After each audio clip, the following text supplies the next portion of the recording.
রমেশ বেগম মুর্দাবাদ মুর্দাবাদ মুর্দাবাদ রমেশ বেগম হায় হায় হায় হায় হায় হায় রমেশ বেগম হায় হায় হায় হায় হায় হায় আমসদ জিন্দাবাদ জিন্দাবাদ জিন্দাবাদ আমসদ জিন্দাবাদ জিন্দাবাদ রমেশ বেগম মুর্দাবাদ মুর্দাবাদ মুর্দাবাদ রমেশ বেগম হায় হায় হায় হায় হায় হায় অসম সরকার হায় হায় হায় হায় হায় হায় অসম সরকার হায় হায় হায় হায় লাগিব শিক্ষাৰ ক্ষেত্ৰত বৈষম্যমূলক নীতি নচলিব নচলিব নচলিব শিক্ষাৰ ক্ষেত্ৰত বৈষম্যমূলক নীতি নচলিব নচলিব নচলিব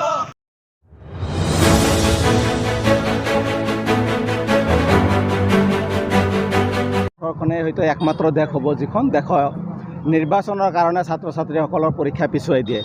আৰু আজি অসমত মেট্ৰিক আৰু হায়াৰ ছেকেণ্ডেৰী পৰীক্ষাটো কেৱল মাত্ৰ নিৰ্বাচনৰ কাৰণে পিছুৱাই দিয়াৰ কাৰণে আজি বিকল্প মূল্যায়ন পদ্ধতিৰে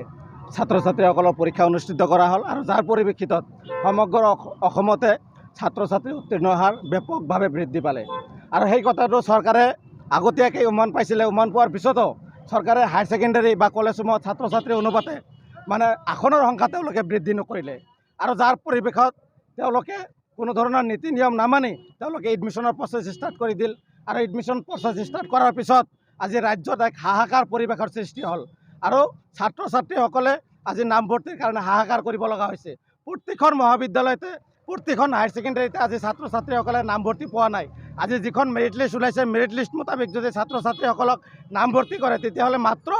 20% বা 30% শিক্ষাৰ্থীসকলেহে নামভৰ্তিটো পাব বাকী 70-80% শিক্ষাৰ্থীসকলে কিন্তু নামভৰ্তিৰ পৰা বঞ্চিত হ'বলৈ গৈ আছে গতিকে এই ক্ষেত্ৰত ৰণোজ পেগু শিক্ষা বিভাগ সম্পূৰ্ণভাৱে নীৰৱ হৈ আছে তেওঁলোকৰ যি তৎপৰতা দেখুৱাব লাগিছিলে সেই তৎপৰতাটো আমি দেখা নাই ইয়াৰ উপৰিও সদ্যহতে অসমত যি টেটৰ বিজ্ঞাপন দিছে সেই টেটৰ বিজ্ঞাপনত অসমৰ সংখ্যালঘু অধ্যুষিত 7খন জিলা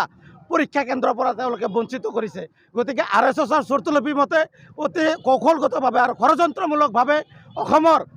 সংখ্যালঘু অধ্যুষিত অঞ্চলৰ শিক্ষাৰ্থীসকলক মানসিক আৰু আৰ্থিকভাৱে হাৰাশাস্তি কৰাৰ লক্ষ্য আৰু কুটকৌশল ৰচনা কৰি তেওঁলোকে এইকেইখন জিলাসমূহৰ পৰীক্ষা কেন্দ্ৰৰ পৰা তেওঁলোকে বাতিল কৰিছে গতিকে এই কাৰ্যক আমি সদৌ অসম সংখ্যালঘু ছাত্ৰ ইউনিয়নে তীব্ৰ ভাষাৰে ধিক্কাৰ দিছোঁ গৰিহণা দিছোঁ আৰু শিক্ষা বিভাগৰ এনে কাণ্ডৰ বিৰুদ্ধে সমগ্ৰ অসমৰ লগতে আজি বিজনী জিলা অঞ্চলৰ উদ্যোগত আমি শিক্ষামন্ত্ৰী ৰণোজ পেগু ডাঙৰীয়াৰ প্ৰতিকৃতি দাগ কৰিছোঁ আৰু আমি সকীয়াই দিব বিচাৰিছোঁ আজি মুখ্যমন্ত্ৰী ডাঙৰীয়াই এটা কথা কৈছে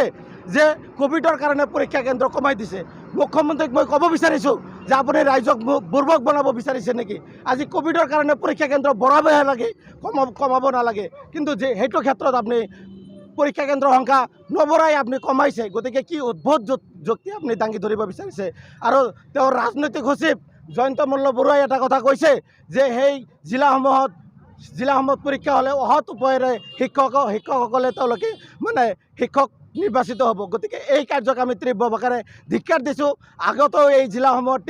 টেট পৰীক্ষা অনুষ্ঠিত হৈছিল এই জিলাসমূহত তেনেকুৱা কাণ্ড সংঘটিত হোৱাৰ কোনো নজিৰ আছে নেকি এই কথাটো তেওঁ স্পষ্ট কৰিব লাগে আৰু জয়ন্ত মল্ল বৰুৱাক এনে অপবাদ দিয়াৰ কাৰণে এনে মিছা কথা কোৱাৰ কাৰণে তেওঁক গ্ৰেপ্তাৰ কৰাৰ দাবী আমি সদৌ অসম সংখ্যালঘু ছাত্ৰ ইউনিয়নে উত্থাপন কৰিছোঁ।